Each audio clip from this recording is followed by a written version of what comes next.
News India 27 नव्या पिढीचं नवं माध्यम। नाशिक रोड परिसरातील मोरया पार्क खरजूल मळा या ठिकाणी एका अल्पवयीनाचा मुलाचा वाढदिवस साजरा करण्याच्या कारणातून काही गुंडांनी माजी नगरसेविका जयश्री खरजूल यांचे पती नितीन खरजूल यांच्यासह 3 जणांवर जीव घेणा हल्ला प्रकरणी नाशिक रोडमध्ये एकच खळबळ उडाली आहे।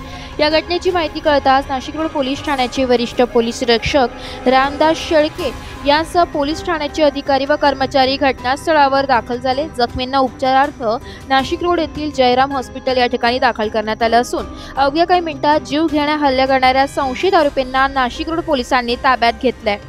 जखमी नितीन खरजूल माजी नगरसेविका जयश्री खरजूल यांचे पती असून बांधकाम व्यवसायी किरण खरजूल हे देखील या हल्ल्यात जखमी झालेले आहे। या घटनेची माहिती कळताच जयराम हॉस्पिटल बाहेर एकच गर्दी जमली होती।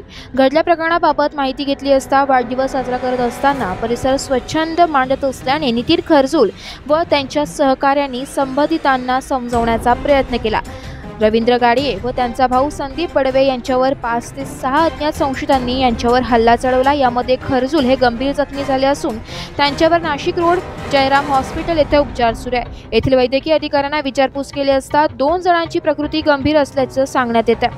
हल्ला करणाऱ्या संशयितांना नाशिक रोड पोलिसांनी ताब्यात घेतलं असून पुढील तपास नाशिक रोड पोलीस ठाण्याचे वरिष्ठ पोलीस निरीक्षक रामदास शेळके यांच्या मार्गदर्शनाखाली सुरू आहे। News India 27 Marathi, Nashik.